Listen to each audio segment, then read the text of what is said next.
ഒഴിച്ചാൽ താഴെ വീണ് പടരുന്നത് പോലെ ഒരാള് വഴി 10,000 രൂപ പ്രൊഡക്റ്റ് ഇറങ്ങി അവന്റെ പഞ്ചായത്തിലല്ല അവന്റെ വാർഡിൽ അത് പടരുകയാണ്. അങ്ങനെ പടരുമ്പോഴാണ് ഡയറക്ട് സെയിൽസ് കംപ്ലീറ്റ് ആവുന്നത്. എവിടെ ഡയറക്ട് സെല്ലിംഗ് കംപ്ലീറ്റ് ആവുമെന്ന് ചോദിച്ചാൽ, ഒരു ഉൽപ്പന്നം ഒരു പെട്ടിയിലാക്കി ഒരു വീടിന്റെ കട്ടിലടി ചെന്നല്ല ഡയറക്ട് സെല്ലിംഗ് കംപ്ലീറ്റ് ആവുന്നത്. കട്ടിലടി കയറിയ പ്രൊഡക്റ്റ് അവിടുന്ന് അവരുടെ ബന്ധുക്കളുടെ സുഹൃത്തുക്കളുടെ അവരുടെ കമ്മ്യൂണിറ്റിയിലേക്ക് ഇറങ്ങി ചെല്ലുമ്പോഴാണ് ഡയറക്ട് സെല്ലിംഗ് കംപ്ലീറ്റ് ആവുന്നത്. പലരുടെയും വിചാരം ഡയറക്ട് സെല്ലിംഗ് കംപ്ലീറ്റ് ആവുന്നത് ഫസ്റ്റ് സെയിലാണ്. ഫസ്റ്റ് സെയിൽ അല്ല, റീറ്റെയിലും കൂടെ നടക്കുമ്പോഴാണ് ഡയറക്ട് സെല്ലിംഗ് കംപ്ലീറ്റ് ആവുന്നത്. അതിനെയാണ് ഡയറക്ട് സെല്ലിംഗ് ഇൻഡസ്ട്രി എന്ന് പറയുന്നത്.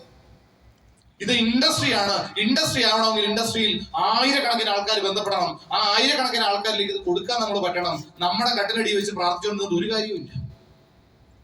നമ്മുടെ സംസാരത്തിൽ പോലും അത് പറയണം. നിങ്ങളുടെ ഞാൻ എപ്പോഴും പറയും, പുതിയൊരു ഡിസ്ട്രിബ്യൂട്ടറെ കണ്ടു, ഇയാളുടെ വീട്ടിൽ ചെല്ലുമ്പം ഞാൻ സുധീർ സാറിന്റെ വീട്ടിൽ ചെല്ലുകയാണ്. സുധീർ സാറിന്റെ കൂട്ടുകാരനാണ് ഞാൻ. അപ്പൊ ഞാൻ പറയും, ചെല്ലുമ്പോൾ 10,000 രൂപ പ്രൊഡക്റ്റ് വാങ്ങിച്ച് 20 രൂപ വാങ്ങിച്ച് ബോക്സിങ് ഇരിക്കുക. അപ്പൊ എന്റെ വാക്കിലുണ്ടല്ല, ഞാൻ പറയും, എന്റെ സുധീർ സാർ ഇതാർക്കും കൊടുത്തില്ലേ? ഇതാണ് പറയേണ്ടത്. അതിന് പകരം അയ്യോ സുധീർ ഇതാരും വാങ്ങിച്ചില്ലേ. നെഗറ്റീവ്, മറ്റത് പോസിറ്റീവ്. ഹലോ, നെഗറ്റീവ് പോസിറ്റീവ് പിടി കിട്ടിയോ? ഇതാർക്കും കൊടുത്തില്ലേ എന്ന് പറഞ്ഞാൽ അതിനകത്തുണ്ടല്ല, ഇത് കൊടുക്കല് നിങ്ങളുടെ ഉത്തരവാദിത്വമാണ്, നിങ്ങൾ എന്തേ അത് ചെയ്യുന്നില്ല എന്നാണ് ചോദ്യം. എന്താ ഇതാരും വാങ്ങിച്ചില്ലേ എന്ന് ചോദിച്ചാൽ, ഇത് ഇങ്ങനെ വെച്ചാൽ ഇവിടെ വന്ന ആൾക്കാർ വാങ്ങിക്കും. അയ്യോ ആരും വാങ്ങിക്കുന്നില്ല, ഈ പ്രൊഡക്റ്റ് ഡിമാൻഡ് ഇല്ലേ, നിങ്ങളുടെ കാര്യം എന്താവും? ഇതാണ്